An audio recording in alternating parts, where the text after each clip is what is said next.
iOS 17 is finally here and I have it installed on my personal iPhone 14 Pro Max. Let's take a look at it. This is the brand new wallpaper. You also have some brand new options to customize the font. So if I tap and hold the wallpaper and tap on customize, actually go into lock screen, tap on the clock, and then now you could be able to actually change the thinness of the clock. And I like the thin, kind of reminded me of iOS 17 if you ask me. And of course you could change the color to your liking. I actually like the white. And also you have this brand new wallpaper here. This is very similar to the Apple Watch, so now it's on your iPhone. Another feature I want to show you guys is something called name drop. This is going to be an absolute game changer.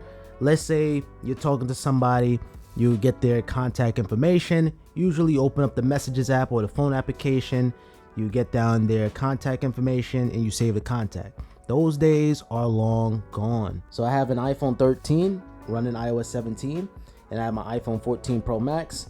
Somebody at the bar or somebody or a conference meeting. I have my 13, 14, and boom. Oh, we gotta be like right on top of each other.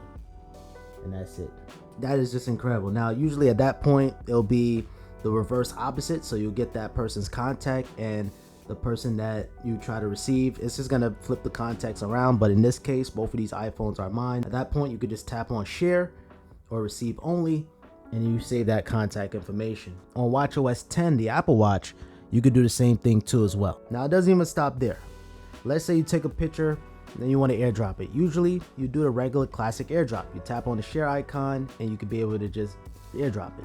Now there's a newer way of doing it just by hovering over each other's iPhones by the top, and then now you have each other's photos. And now boom, I have that same photo that I just shared from my iPhone 14 Pro Max, and now my 13 has it. This is gonna just make things a lot more easier. Let's say you do a classic airdrop method.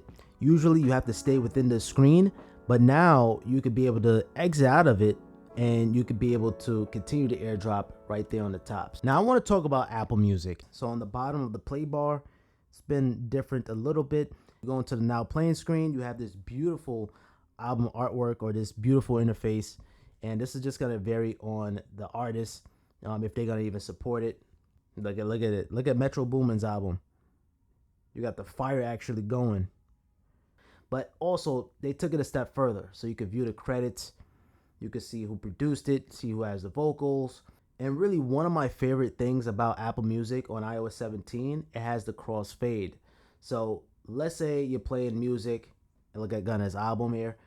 You're playing music, and then it's going to automatically fade into the next track. I can't play the music for copyright reasons, but it kind of feels like it's a DJ playing. So once this song is finished, it's going to automatically smoothly transition to the next track. It was something that I always wanted on Apple Music, but it was available on Android and not on the iPhone. So I know it was a matter of time. And here it is on iOS 17. You can actually tweak this or disable it, so you don't have to have it enabled. And as I mentioned earlier with the album artwork, you can disable that too as well. I'm going to make a separate video on this one, but CarPlay received an update too as well with Apple Music and Maps and everything. But stay tuned for that. Subscribe to the channel. Now I want to shift my focus to messages. Messages received a ton of updates. First and foremost, Apple moved the pictures and the widgets and everything to this plus icon just to clean up the user experience. So when I tap on that plus, camera, your stickers, your cache, and your voice memos there. Now when you want to send a voice note on iOS 17, you tap on the plus, you tap on audio, and it's automatically going to start recording. I know a lot of people get frustrated when Apple rearranged the voice memos. They changed it on iOS 16, then 15, so it's going to take some time. But now when you record that and you send it out, now you have an actual transcript. Now, first and foremost, the bubbles look a lot bigger. Let's say I'm playing this. Now you can be able to go to the home and you could do something else. You could pause it, you could rewind it, you could do whatever you like right there on the dynamic island. I like how they show the contact information too on top. And then also you can even change this on the control center too as well. And you also have audio transcripts, so you can see what is being said on the voice note. Now in this beta, I cannot be able to get that to work. One thing that is pretty cool, and I see myself using this, stickers. So now you could create your stickers here. And let's say I want to create a sticker of my DualSense Edge controller. It's going to be able to see the substance. Boom. We're going to add that sticker. And now we could be able to tap and hold that and place it on whatever bubble here. Boom. I see myself doing this a lot, so it kind of spice up the conversations a little bit. So many features going on in the Messages app. I think that probably deserves a separate video, maybe some tips and tricks. But next up, I want to tap on standby mode. This is another one of those features that I'm going to love. Let's say you're done for the day. It's time to charge your iPhone. Usually you got to wake up the next morning. Now, if you have yourself a nice stand, I throw a link in the description to this. I plug in my phone. Now, with the phone, you have this. So now, essentially, you have yourself a nice little alarm clock. And of course, you have your calendar, you have your clock there, and you could be able to swipe between the different widgets. Of course, you can interact with them. Well, if it's unlocked, that is. And you could be able to see the temperature outside, and you could be able to browse around. This is really a handy feature. So if you have an older iPhone, don't put it in the drawer. Use it as a standby mode. I think that would be very cool. And of course, you can change the different gestures here. Was not expecting to see that. And you have your clock there. But as soon as you put it into portrait, it's going to just kick it right back into regular mode. And even if you unplug it, I just unplugged it out of the power, it's going to kick out of standby mode. I think Apple should have had it where if your phone is on landscape, it's automatically going to put it into standby mode, because if it's on a stand or on a dock and not plugged in, it's going to be just like this. And I think that's fine, because you still have the always on display, and you can enable it, disable it, have always on display. Let me lower down this brightness a little bit. And you have your night mode, which is going to just have a red tint to it, very similar to the Apple Watch Ultra. The only thing that I don't like about it is not available on the iPad. Have an iPad mini here. It would have been nice to have it docked up, but I guess we got to wait next year. Now, Siri has been changed up on iOS 17. Not sure yet if it's been improved or not. Now, instead of saying the keyword, I don't want to activate your devices, hey, now you could just say Siri. Siri. And it's going to automatically activate just like that. So no longer you have to say, hey, it's very convenient to control your room using voice assistants. But speaking of voice assistants, you have interactable widgets. This is a welcome change. I love this. I love this. I love this. So now instead of you going into the app, you can be able to interact with the widgets just by tapping on it. So right now my bed light is on, my lamp light is on, my Nanoleaf lines are on, and my Nano desk is plugged out. I don't even have that set up right now. But interactable widgets, you can basically interact with the widgets right on the home screen without launching the entire application.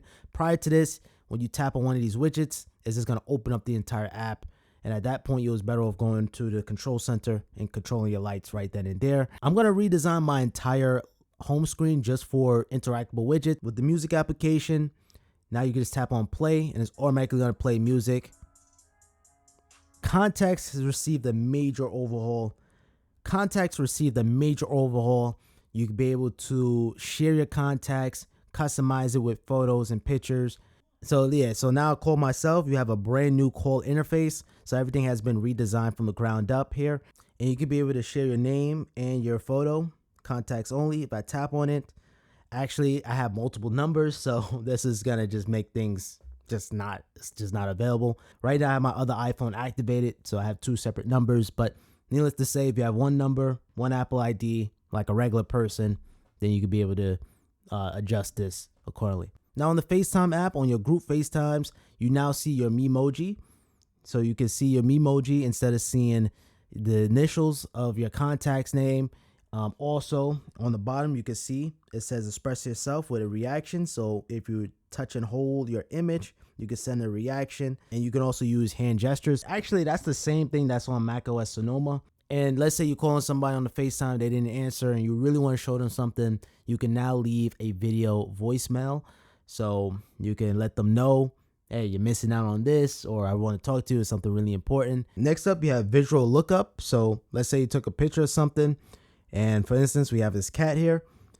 Now you're going to have this icon on the bottom indicating what's what. So now what it's going to give you is going to give you the species or the breed of the cat. So if you didn't know the name of that cat, now you're going to know instantly. Okay, here's another example. I have a picture of a food. This is 4th of July dinner or barbecue. So now you just tap on it and it's going to give you the recipes, or it's going to give an idea on what it is. It's going to be hard to really make it out because they're getting lamb chops, roast beer, beef, which is not. This is jerk chicken and oxtail. So they're not going to really get that, but it's not going to be perfect. And one thing cool about this, let's say you take a picture of a warning message on something, it's going to give you a visual lookup on how to fix that. I see that being improved throughout time. That's visual lookup. That is something totally new. You can now download certain parts of the map. So whenever you lose signal, you could be able to have the GPS still going. So for instance, let's say I want to go to Miami. I could download the Miami map and it's going to give you a facility. So an area that you would like to download, and it's going to even give you the space on the bottom.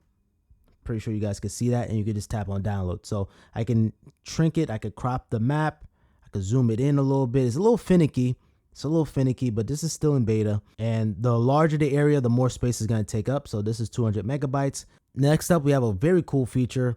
If I go into screen time and I go into screen distance, this is going to help reduce eye strain. So your iPhone is going to automatically alert you on how close you're holding your phone. So let's continue this. I'm going to set this up real fast. If you have your phone way too close to your face, your iPhone is going to tell you, whoa, back up. You know what I mean? But that's going to just be for a long period of time. So it's not going to be too annoying where as soon as you're too close, it's going to warn you right away. And by the way, you guys are probably wondering why my app icons look like this. No, this isn't a redesign for iOS 17. You have the same old icons, but I use this customizable icon pack. I think Siobhan Solomon. Yeah, this is just Siobhan Solomon icon pack. You can still do that here, but I am going to be doing a total redesign of my iOS 17 home screen, so stay tuned for that video. And I think that's where I'm going to end out this video actually. So it's so many features to go about. I didn't even touch on the keyboard.